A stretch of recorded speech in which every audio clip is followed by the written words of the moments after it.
बरं झालं, तू असं का बरं रडतोस? पप्पा, मला मम्मीने खूप मारलं. ही बायको पण ना जरा वेडीच आहे, नुसते या बंटीला मारत असते. तिला कसं कळत नाही हा अजून लहान आहे तो.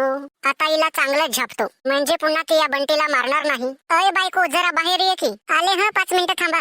तो बाहेर येतेस की मी मध्ये येऊ? अहो, तुम्हाला दम वगैरे आहे की नाही की मी तुमच्या मांडीवर येऊन बसू? बोंबला, मला कशाला बोलावलत? या बंटीला का बरं मारलंस? अहो, तो नको ते उद्योग करतो, मग तो मार खाणारच ना.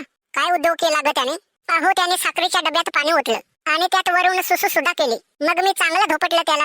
अगं वेढी, तो आणखी लहान आहे, त्याला काय कळतंय यातलं? तू लहान होतीस तेव्हा उद्योग नाही का केले तू? तसाही तो एकुलता एक पोरगा आहे आपला, तेव्हा त्याला जरासा जीव लाव की, म्हणजे म्हातारपणा तो पण आपल्याला जीव लावेल. कळलं का तुला?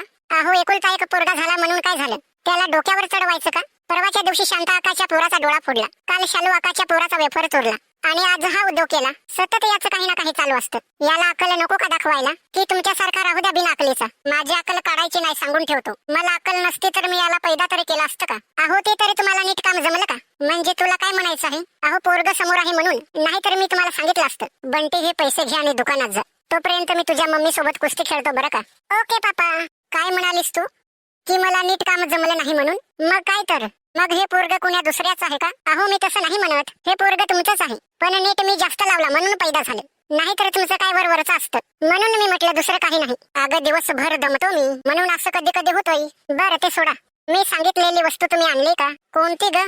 अहो, बोरोप्लस आणि वॅसलिंग. अगं, ते मी आणायची विसरलो. तुम्ही नेहमी असंच करता. अहो, माझ्याकडे बघा जरा, माझ्या उठाला आणि तोंडाला किती भेगा पडल्या त्या.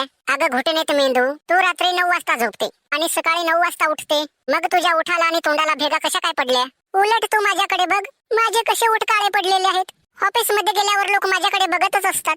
काय हा माणूस काळे काळे उठ घेऊन येतोय? लोकांची अशी कुजबूज चालू असते ग.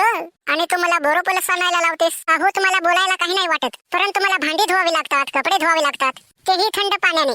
तेव्हा मी कशी खालन वरून भिजत असते. मग माझे उठ आणि तोंड फुटणार नाही तर काय होणार? आणि तुम्ही काय उठता आणि सुटता ऑफिसला, आपला खालचा घंटा हलवत. आपल्या संसाराला काय लागतं काय भागतं ते सर्व मी एकटी बघते. तुम्हाला याची जराशी तरी कल्पना आहे का? अगं, तुझं चांगलं आहे ग, तू स्वतः आपल्या घरची मालकीन, परंतु तसं माझं नाही. तू काल का नाही आलास? तू हा प्रोजेक्ट पूर्ण केलास का? तू आज उशिरा का आलास? तुला काम जमत नाही तर नोकरी सोडून दे. लय कटकट असते ग, लय जीवाला वैताग असतो ग. असं वाटतं खरंच नोकरी सोडून द्यावी की काय? बाई, हे सगळं असं आहे तर मला वाटलं की तुम्ही तिथे जाऊन मजा करता, पण तुम्ही ही नोकरी नका सोडू हो, कारण हिच्यावरच तर आपला संसार चालतो. नाहीतर मी काय उठून बसून दिवस घालवते? मी कवडीचंही काम करत नाही. बरं झालं तुम्ही ह्या गोष्टीची जाणीव करून दिली. सॉरी, मला माफ करा, मी चुकले बरं का. अगं, असं तू म्हणू नकोस. तू पण घरचं काम किती बरं करतेस. आम्हा मर्दांना काय फक्त एकच काम असते आणि तुम्हा बायांना रात्र आणि दिवस 24 तास काम असतं, म्हणून तू पण मला माफ कर. असं म्हणता? हो. मी काय म्हणतोय, आपण इलो इलो करायचं का? हो ना, मला पण खूप मूड आलाय. Come on baby, come on. Yes darling, yes. Mummy papa, मी आलो. आलास का तू बाळ? इच्छा मायला या बंटीच्या आईने वेळेस याने माझा सगळा मूड घालवला. मम्मी पप्पा, तुमचे झाले का कुस्ती खेळून की मी पुन्हा जाऊ खेळायला? जा बाळा, जा, तू पुन्हा खेळायला जा. हो बाळा, माझी पण हीच इच्छा आहे. बरं, जसं म्हणाल तसं तुम्ही. Come on baby, come on. अहो, सोडा की, घरचा पसरा राहिलाय तसाच आवरायचा. तुम्हाला पण ना काहीच काळ वेळ माहित नसतो. सोडा सोडा, जाते मी.